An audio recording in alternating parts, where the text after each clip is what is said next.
Next पाठशाला channel पर आप सभी का स्वागत है। आज हम लोग जनरल साइंस के 25 क्वेश्चंस को करने जा रहे हैं और ये इस सीरीज़ का दूसरा वीडियो है। पहला वीडियो आ चुका है, उसका लिंक डिस्क्रिप्शन में दिया हुआ है, वहाँ पर जाकर आप पहले वीडियो को देख सकते हैं। इसमें हम लोग 25 क्वेश्चन को करेंगे और साथ ही साथ हर एक क्वेश्चन का एक्सप्लेनेशन आप लोगों को देखने को मिलेगा। और आप लोग इस वीडियो को पूरा अंत तक देखिएगा, क्योंकि इसमें 25 क्वेश्चन ही नहीं बल्कि आप लोगों को 50 से अधिक क्वेश्चंस देखने को मिलेंगे, क्योंकि इसका एक्सप्लेनेशन काफ़ी अच्छा इस वीडियो में किया गया है। तो चलिए सबसे पहले क्वेश्चन की ओर चलते हैं। सबसे पहला क्वेश्चन है 0 डिग्री सेल्सियस पर वायु में ध्वनि की चाल कितनी होती है। राइट आंसर हो जाएगा ऑप्शन नंबर बी, 331 मीटर प्रति सेकेंड। देखिए दोस्तों, अलग अलग माध्यमों में ध्वनि की चाल अलग अलग होती है। ठोस में सबसे अधिक होता है, द्रव में उससे कम और गैस में सबसे कम होता है। अलग अलग टेम्परेचर्स पर भी ध्वनि की चाल अलग अलग होती है। टेम्परेचर बढ़ने के साथ ध्वनि की चाल बढ़ जाती है। अब देखिए दोस्तों, कुछ माध्यमों में हम लोग ध्वनि की चाल को देख लेते हैं इस टेबल के माध्यम से। सबसे पहले बात कर लेते हैं ठोस की। ठोस में एल्युमिनियम में ध्वनि की चाल 6420 मीटर प्रति सेकेंड होता है। निकेल में 6040 मीटर प्रति सेकेंड। स्टील में 5960 मीटर प्रति सेकेंड। लोहा में 5950 मीटर प्रति सेकेंड। पीतल में 4700 मीटर प्रति सेकेंड। कांच में 3980 मीटर प्रति सेकेंड। निकेल में ध्वनि की चाल जो है पिछले ग्रुप डी के एग्जामिनेशन में पूछा गया था। अब बात कर लेते हैं द्रव में ध्वनि की चाल की। तो समुद्री जल में ध्वनि की चाल होती है 1531 मीटर प्रति सेकेंड। जल में ध्वनि की चाल होती है 1498 मीटर प्रति सेकेंड। इथेनॉल में ध्वनि की चाल होती है 1207 मीटर प्रति सेकेंड। मिथेनॉल में 1103 मीटर प्रति सेकेंड। और गैस की बात की जाए तो गैस में हाइड्रोजन में ध्वनि की चाल होती है 1284 मीटर प्रति सेकेंड।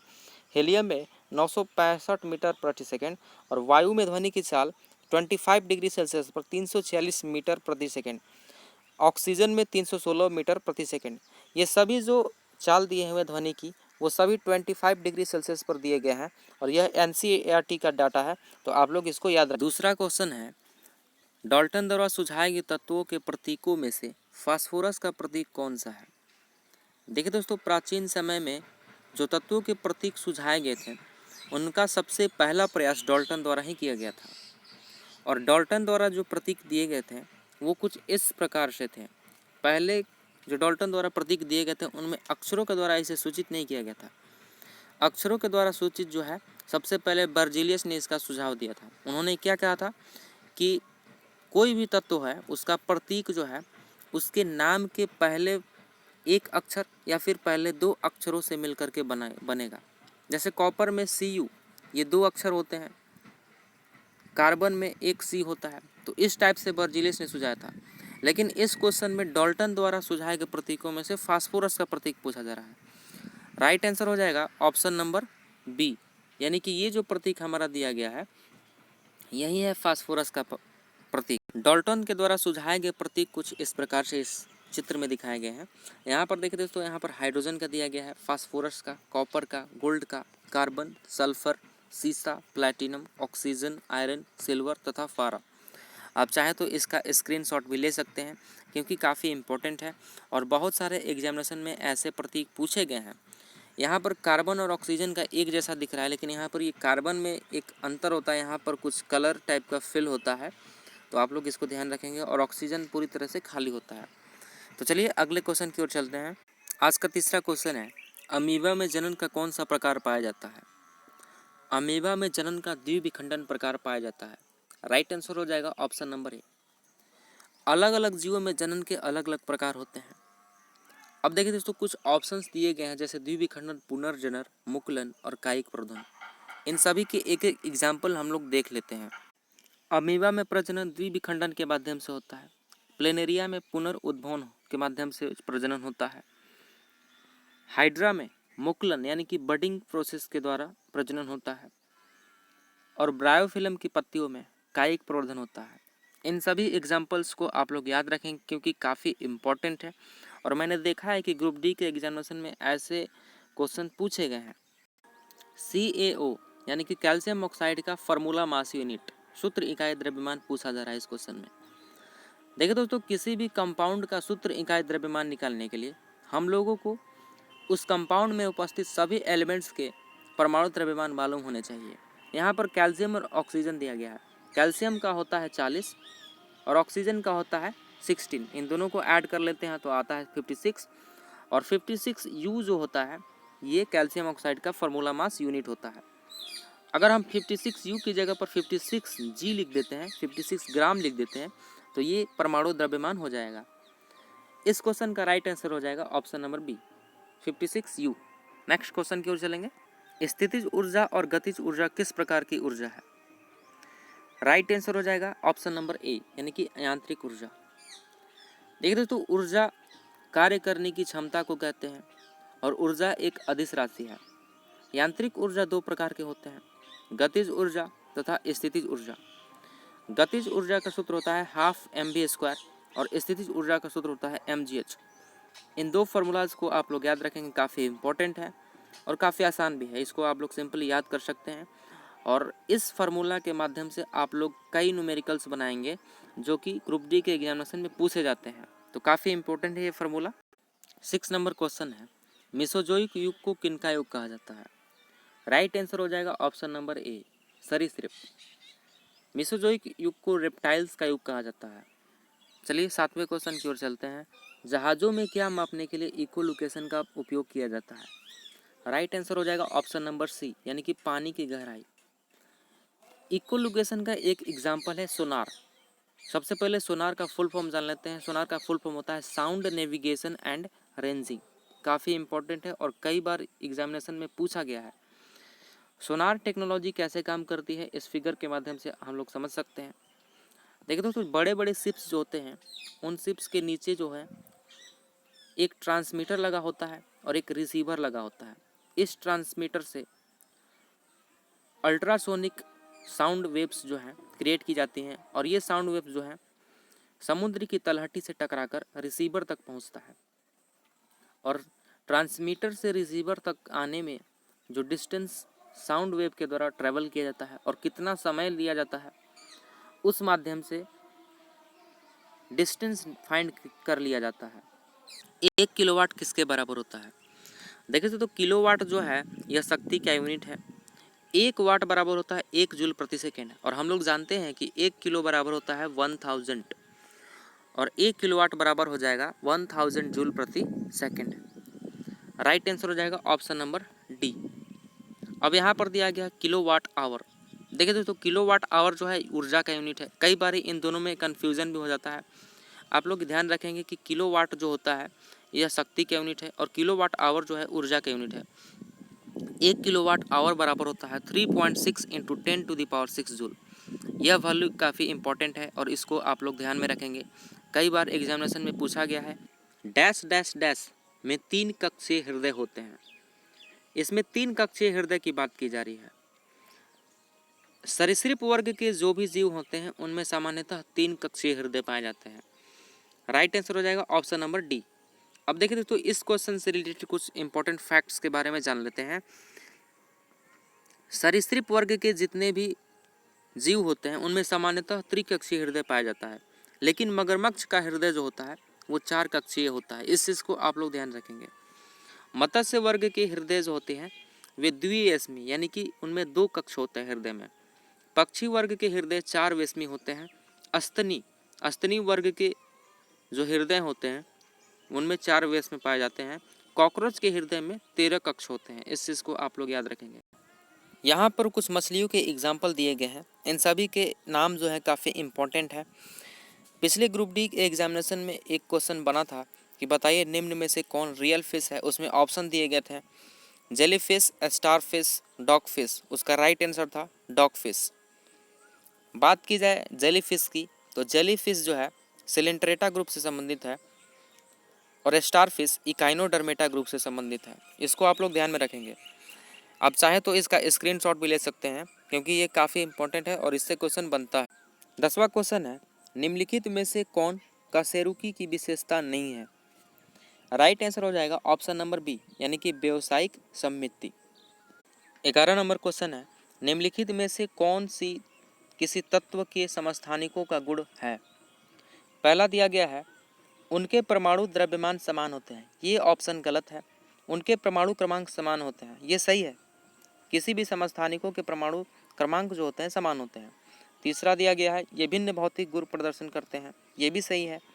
ये समान रासायनिक गुण प्रदर्शित करते हैं, ये भी सही है। तो राइट आंसर हो जाएगा इन सभी में से ऑप्शन नंबर बी, यानी कि 2, 3, 4 तीनों सही हैं।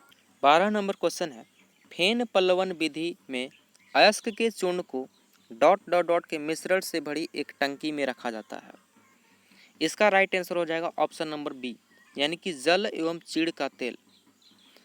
देखिए दोस्तों, अयस्कों के सांद्रण के अलग अलग मेथड्स होते हैं, उनमें से एक है फेन पल्लवन विधि। और फेन पल्लवन विधि द्वारा सल्फाइड अयस्कों का सांद्रण किया जाता है। फेन पल्लवन विधि में एक कंटेनर में जल और तेल के मिश्रण को लिया जाता है और उसमें अशुद्ध अयस्क को डाल दिया जाता है। अब एक पाइप के माध्यम से हवा इसमें डाली जाती है और उस हवा के कारण इस तेल और जल के मिश्रण में झाग उत्पन्न होता है और जो शुद्ध अयस्क होता है उन झागों के साथ ऊपर चलाता है और जो इम्प्योरिटीज होते हैं वो नीचे तल में बैठ जाता है। कुछ इस प्रकार से फेन पल्लवन विधि द्वारा सल्फाइड अयस्कों का सांद्रण किया जाता है। बादलों के गर्जन के दौरान किस प्रकार का ऊर्जा रूपांतरण होता है? राइट आंसर हो जाएगा ऑप्शन नंबर बी, यानी कि बादलों के गर्जन के दौरान गतिज ऊर्जा का रूपांतरण प्रकाश और विद्युत ऊर्जा में होता है। संपूर्ण ब्रह्मांड की ऊर्जा जो है वो नियत होती है, यानी कि कांस्टेंट होती है।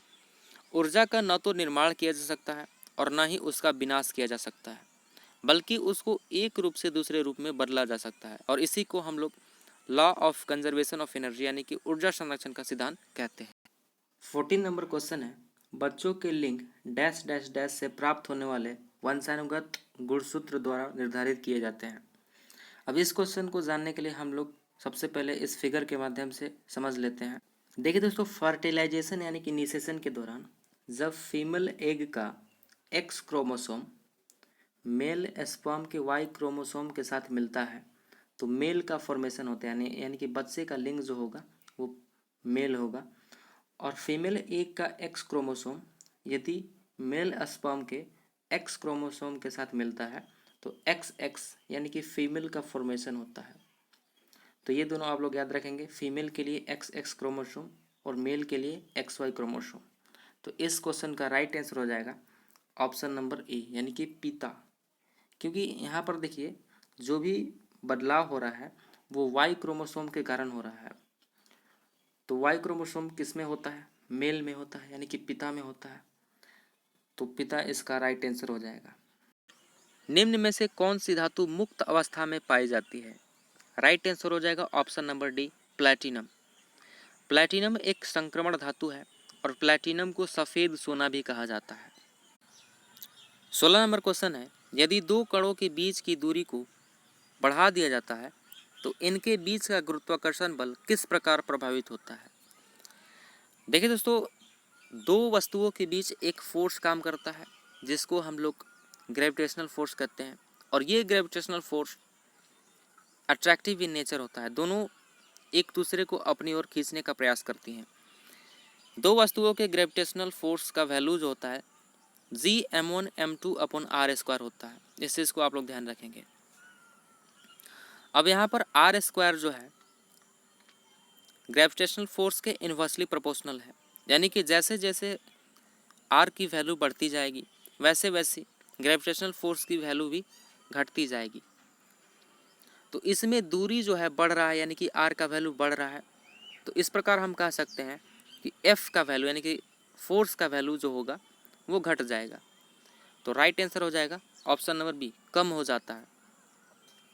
अब देखिए तो यहाँ पर एक टर्म है कैपिटल G, इसको हम लोग यूनिवर्सल ग्रेविटेशनल कांस्टेंट कहते हैं और इसका वैल्यू होता है 6.67 × 10⁻⁻11 न्यूटन मीटर स्क्वायर पर kg स्क्वायर। इसका यूनिट भी काफ़ी इम्पोर्टेंट है, न्यूटन मीटर स्क्वायर पर kg स्क्वायर। इस चीज़ को आप लोग ध्यान रखेंगे। 17 नंबर क्वेश्चन है, आधुनिक आवर्त सारणी में तत्वों को डॉट डॉट डॉट के अनुसार व्यवस्थित किया गया है। राइट आंसर हो जाएगा ऑप्शन नंबर ए, यानी कि बढ़ते हुए परमाणु संख्या के आधार पर व्यवस्थित किया गया है। ये रहा हमारा आधुनिक पीरियोडिक टेबल। इसमें आप लोग देख सकते हैं ये जो खड़ी लाइनें हैं इनको हम लोग समूह बोलते हैं, ग्रुप्स बोलते हैं, और ये जो लेटी हुई लाइनें हैं इनको हम लोग आवर्त बोलते हैं, पीरियड्स बोलते हैं। आधुनिक आवर्त सारणी में 18 समूह हैं और 7 आवर्त हैं। ये नीचे के जो दो कतारें दी गए हैं इनको हम लोग पहले को लैंथेनाइट्स कहते हैं और दूसरे वाले को हम लोग एक्टिनाइट्स कहते हैं। लैंथेनाइट्स जो है छठे आवर्त के एलिमेंट हैं और एक्टिनाइट्स सातवें आवर्त के एलिमेंट्स हैं। इन सभी को आप लोग ध्यान रखिएगा। नाइट्रोजन यानी कि N2 ये 0.5 मोल के द्रव्यमान की गणना कीजिए। देखिए दोस्तों, किसी भी एलिमेंट के 1 मोल का द्रव्यमान वही द्रव्यमान होता है जो उस तत्व का परमाणु द्रव्यमान होता है। अब यहाँ पर N2 दिया गया है। नाइट्रोजन का परमाणु द्रव्यमान होता है 14 और N2 का परमाणु द्रव्यमान हो जाएगा 14 × 2 यानी कि 28 ग्राम। अब यहाँ पर N2 के 0.5 मोल्स की बात की जा रही है, यानी कि उसका आधा करना पड़ेगा हम लोग को। तो 28 का आधा हो जाएगा 14 ग्राम। राइट आंसर हो जाएगा ऑप्शन नंबर ए, 14 ग्राम। प्रकाश संश्लेषण के दौरान पैदा होने वाले ऑक्सीजन का स्रोत है। देखिए दोस्तों, इस क्वेश्चन का राइट आंसर हो जाएगा ऑप्शन नंबर ए यानी कि जल। प्रकाश संश्लेषण के दौरान जो ऑक्सीजन प्राप्त होता है वो जल के थ्रू प्राप्त होता है। हम लोग जानते हैं कि जल का सूत्र होता है H2O और जल में ऑक्सीजन उपस्थित होता है और यही जो है ऑक्सीजन प्रकाश संश्लेषण में यूज हो जाता है। अब एक और चीज़ आप लोगों को ध्यान रखना है, प्रकाश संश्लेषण की अभिक्रिया। इस रिएक्शन को आप लोग याद रखेंगे 6CO2 + 6H2O और इसका फोटोसाइंथेसिस क्लोरोफिल की उपस्थिति में होता है और बनता है C6H12O6 जिसको ग्लूकोज कहते हैं और 6O2 यानी कि ऑक्सीजन बनता है, जो कि जीवन के लिए काफ़ी इम्पोर्टेंट है। मानव रक्त में प्लाज्मा का प्रतिशत कितना होता है? देखिए दोस्तों, हम लोग जानते हैं कि ब्लड मेनली 3 चीज़ों से मिलकर बना होता है, जिसमें 55% प्लाज्मा होता है, 1% वाइट ब्लड सेल्स होते हैं और उसमें प्लेटलेट्स भी होते हैं और 44% रेड ब्लड सेल्स होते हैं। ये परसेंटेज आप लोगों को ध्यान रखने हैं, काफ़ी इम्पोर्टेंट है। इस क्वेश्चन का राइट आंसर हो जाएगा ऑप्शन नंबर डी, 55%। 21वां क्वेश्चन है, प्लास्टर ऑफ पेरिस का रासायनिक सूत्र क्या है? पहले ऑप्शन में दिया गया है CaSO4 2H2O जिसको हम लोग जिप्सम भी बोलते हैं। कैल्शियम सल्फेट को हम लोग जिप्सम भी बोलते हैं, इसका सूत्र याद रखिएगा। दूसरा ऑप्शन है CaSO4 ½ H2O, इसको कैल्शियम सल्फेट हेमीहाइड्रेट कहा जाता है और यही हमारा उत्तर है। तीसरे ऑप्शन में दिया गया CaCO3 यानी कि कैल्शियम कार्बोनेट, इसको संगमरमर भी बोला जाता है। चौथे ऑप्शन में दिया गया CaOS का होल ट्वाइस, इसको हम लोग बुझा हुआ चूना कहते हैं, कैल्शियम हाइड्रोक्साइड इसको कहा जाता है। तो राइट आंसर हो जाएगा ऑप्शन नंबर बी। शुद्ध जल का क्वथनांक फ़ारेनहाइट स्केल पर क्या होगा? राइट आंसर हो जाएगा ऑप्शन नंबर डी। जल का क्वथनांक डिग्री सेल्सियस में 100 डिग्री सेल्सियस होता है। बात की जाए केल्विन स्केल पर, तो केल्विन स्केल पर इसका टेम्परेचर होता है 373 केल्विन। ये रिलेशन आप लोगों को याद रखना है। यह डिग्री सेल्सियस, फ़ारेनहाइट, रोमर तथा केल्विन में रिलेशन दर्शाता है। आप चाहे तो इसका स्क्रीनशॉट भी ले सकते हैं। नेत्र दान के समय नेत्र का कौन सा हिस्सा दान में दिया जाता है? राइट आंसर हो जाएगा ऑप्शन नंबर ए यानी कि कॉर्निया। उसके अलावा आप लोगों को ध्यान रखना है, आँख के रंग का निर्धारण आइरिस के द्वारा किया जाता है। मानव आँख की रेटिना पर वास्तविक तथा उल्टा प्रतिबिंब बनता है। मानव नेत्र में प्रकाश की मात्रा का निर्धारण परितारिका यानी कि आइरिस के द्वारा किया जाता है। 24 नंबर क्वेश्चन है, कोणीय वेग की विमा क्या है? राइट आंसर हो जाएगा option number C, m⁴ l⁴ t⁴ 1। आज का हमारा लास्ट क्वेश्चन है, मेंडलीव किस देश के वैज्ञानिक थे? इस क्वेश्चन का आंसर आप लोगों को कमेंट बॉक्स में देना है। और जाते जाते मैं आप लोगों से एक रिक्वेस्ट करना चाहूँगा, अगर आपको ये वीडियो पसंद आया तो प्लीज़ मेरे चैनल को सब्सक्राइब कीजिएगा और अपने दोस्तों के साथ शेयर करना भी मत भूलिएगा दोस्तों। मिलते हैं नेक्स्ट वीडियो में, तब तक के लिए जय हिंद।